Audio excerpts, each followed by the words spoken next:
महोदय, हाल ही में सरकार ने कुछ महापुरुषों की जयंती पर दी जाने वाली छुट्टी को निरस्त कर दिया, जिस सूची में भगवान परशुराम को भी रखा गया। इस पर आप क्या कहना चाहेंगे? इस पर हमें ये कहना है कि भगवान परशुराम को भगवान की श्रेणी में रखा गया था। वो हमारे आराध्य थे, उनका नाम पुराणों में लिया जाता है, वो प्रमाणित थे, उनको महापुरुष बना दिया गया। 12 मई को भगवान परशुराम का जन्मदिन के रूप में पहले सरकार मनाती थी और उस दिन पूरे देश में छुट्टी हुआ करती थी। अक्षय तृतीया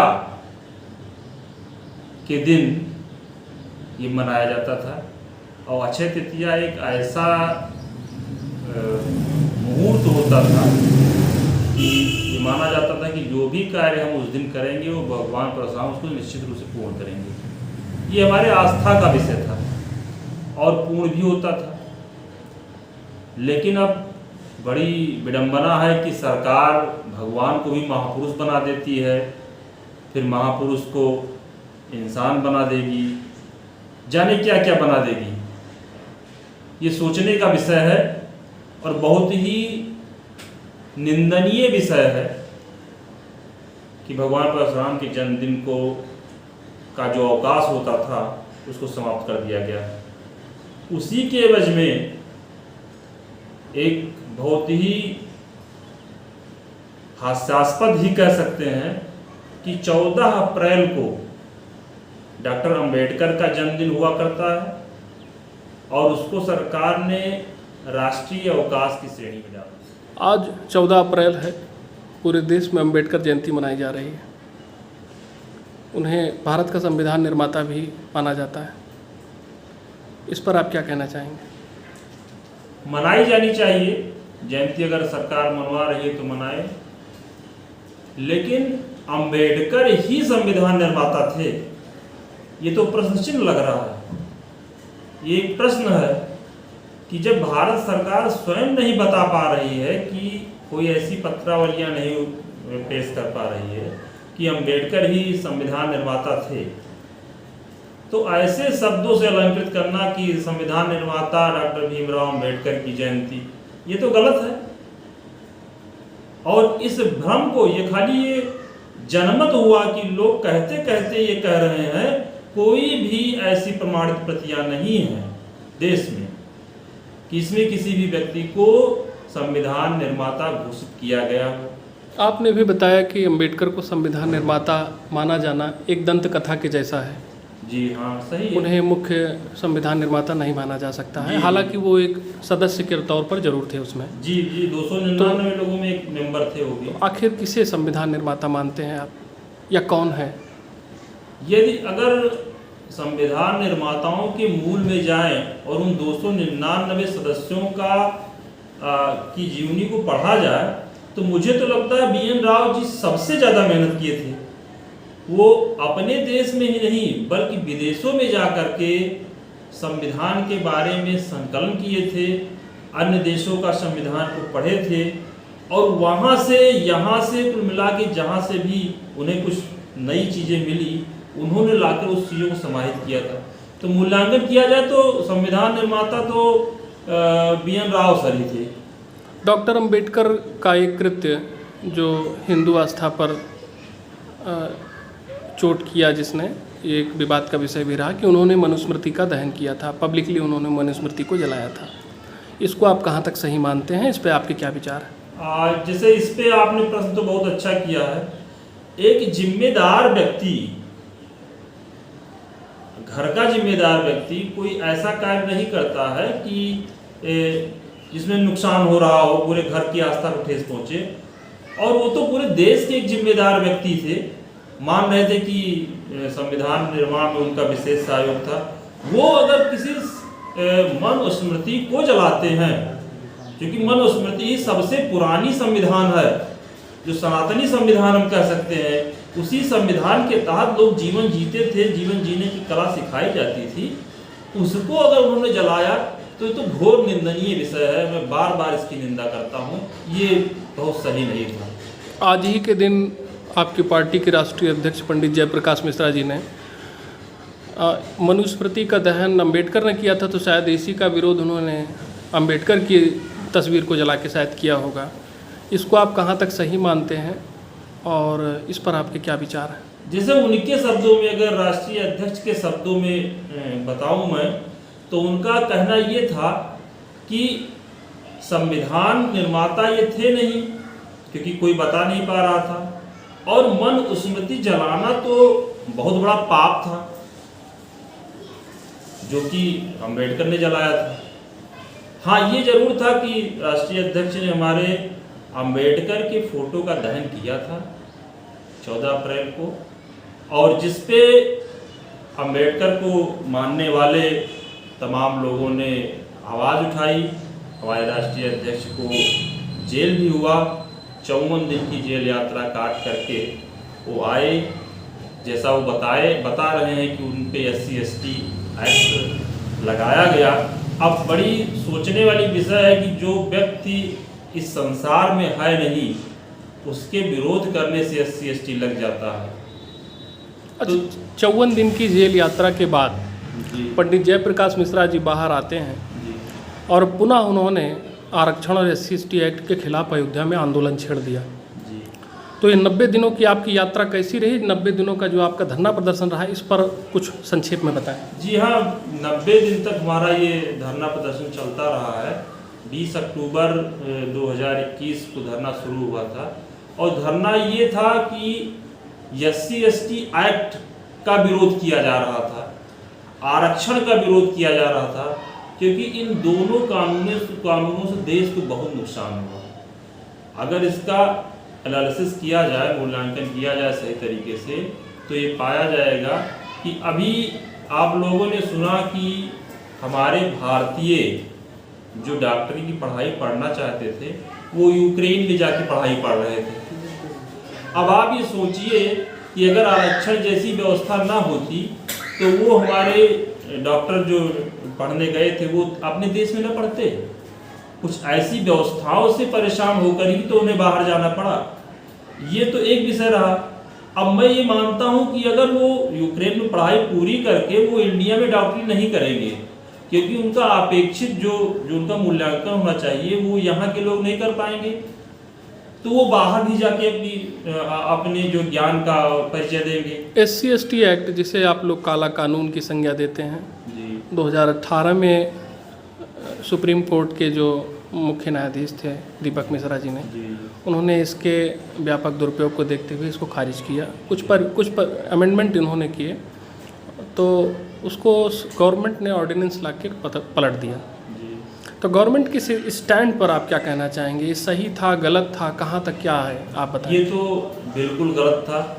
अगर किसी चीफ जस्टिस ने कोई निर्णय दिया है तो कम से कम उसका फिर से अध्ययन करवाते। आपको लगता था, हमारी सरकार को लगता था गलत है, तो फिर तमाम न्यायाधीश थे, उनके बीच ये मामला जाना चाहिए था, और उस पर बाकायदे, चूँकि एक महत्वपूर्ण विषय है, ये छोटा मोटा विषय नहीं था, उस पर कायदे से अध्ययन करवाते, एक पैनल बनवाते, वहाँ से जो रिजल्ट निकल के आता उसको भारत सरकार को मानना चाहिए था।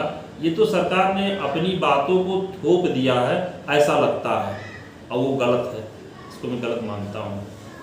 जी, क्या दलित तुष्टीकरण या वोट बैंक की राजनीति इसका कारण नहीं है? नहीं, बिल्कुल आप जो कह रहे हैं ये सही है। ये कह लीजिए तो कहीं न कहीं राजनीति से ही प्रेरित था। सत्ता में बने रहने के लिए, अपनी बात मनवाने के लिए, हमेशा सत्तान्मुख होने के लिए ही ऐसा किया गया था। और चूँकि बहुतायत तबका ऐसा है कि जो निर्णायक होता है, उस वोट को वोट बैंक की राजनीति किया गया, और इसको जो है ऐसा काम किया गया है। SC/ST एक्ट में पुलिस विवेचना को महत्व नहीं दिया जाता, आरोप लगने पर ही गिरफ्तारी हो जाती है। तो इस पर आपके क्या विचार हैं? नहीं, यही बात तो हमारे चीफ जस्टिस ने कहा था कि ठीक है, व्यक्ति गलत हो सकता है, गलती करेगा भी, क्योंकि मानव स्वभाव होता है, किन परिस्थितियों में वो गलती करता है, लेकिन तुरंत उसको अरेस्ट न कर लिया जाए। आप पुलिस विवेचना को देखिए, सुनिए और उसको महत्व दीजिए।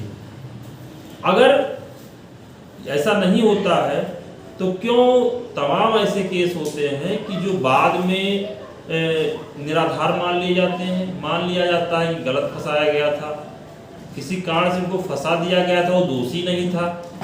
तो अगर पुलिस विवेचना वहाँ मानी जाती तो संभवतः ऐसे केस शून्य मात्र हो जाते। आपकी पार्टी राष्ट्रवादी पार्टी ऑफ इंडिया लगातार आरक्षण का विरोध करती हुई पाई जाती है जी। और जब 2018 से लेकर के अब तक लगातार आप लोगों ने केवल जो है 2 प्रमुख मुद्दे लेकर के आपने ज़्यादातर आपके आंदोलन रहे हैं, जैसे आरक्षण और SC/ST एक्ट। तो SC/ST एक्ट पर आपने अपनी बातें बताई।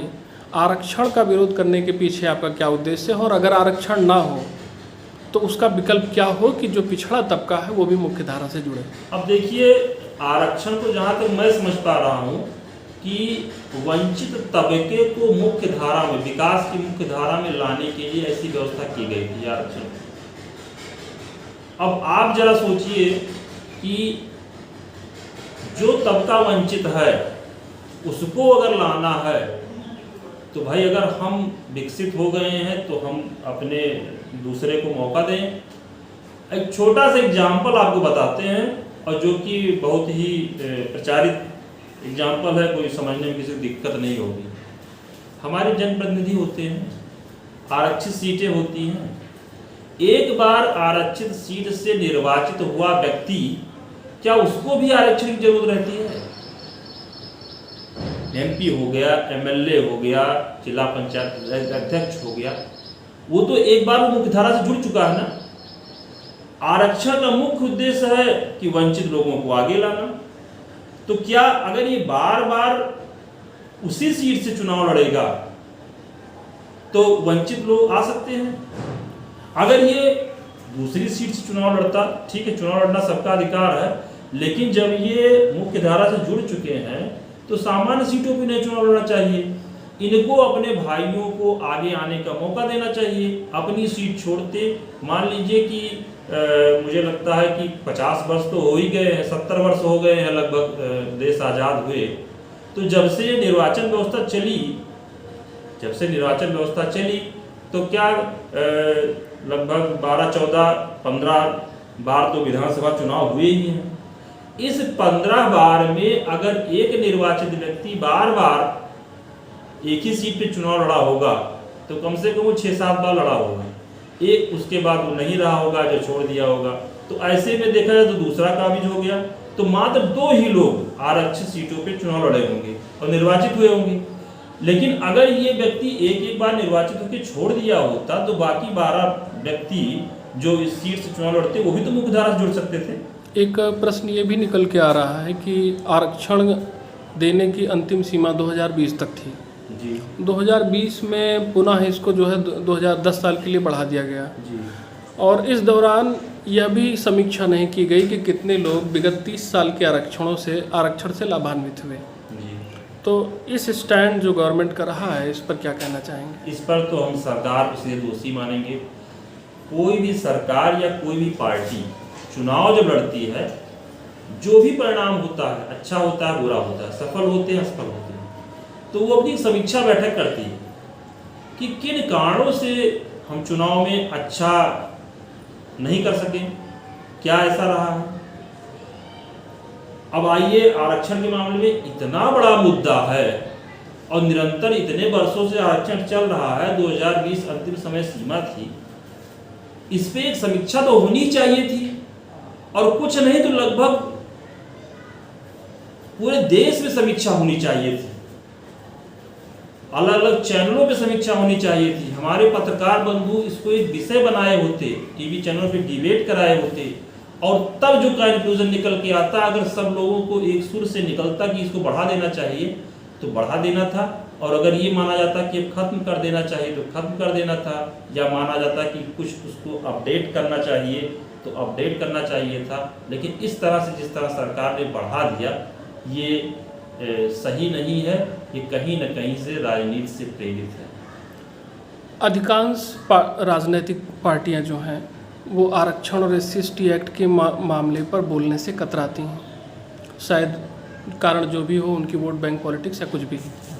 आप मुखर होकर के आरक्षण और SC/ST एक्ट का विरोध करते हैं, तो आखिर आगे क्या आपकी रणनीति है? इस आंदोलन को कैसे आप आगे लेकर चलेंगे और पार्टी का क्या एजेंडा है आगे भविष्य में? देखिए, दोनों चीज़ आपको स्पष्ट कर दें कि आरक्षण पे मुखर होकर हमारी पार्टी मंच से बोलती है, और इसीलिए ये प्रमाणित है कि 90 दिन तक इसने अयोध्या जनपद के हेमू कल्याणी पार्क में आंदोलन किया है।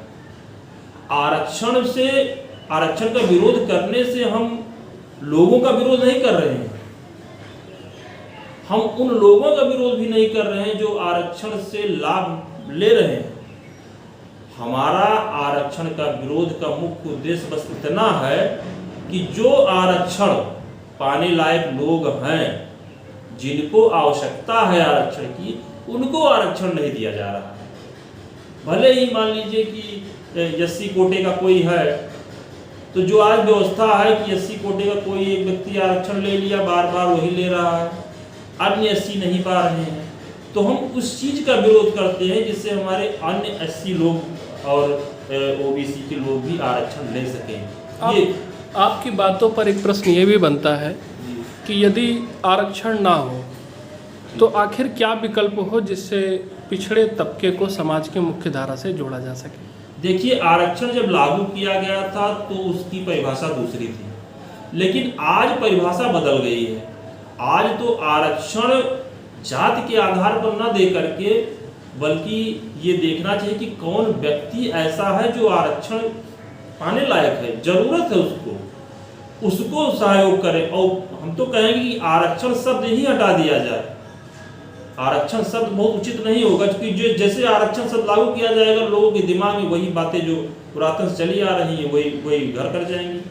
आरक्षण शब्द को हटा करके कुछ ऐसे शब्दों का चयन किया जाए कि जिससे हमारे देश के तमाम गरीब अक्षम लोग जिनको हम आगे लाना चाहते हैं वो आगे ला सकें। उसको सरकारी सहयोग कह लीजिए या कुछ ऐसा कह लीजिए कि हर स्तर पे जहां उनको सक्षमवान बन सके उस स्तर पे सहयोग किया जाए, लेकिन जहां बौद्धिकता की परख करनी हो वहां आरक्षण या सहयोग की व्यवस्था न की जाए, ये हम चाहते हैं।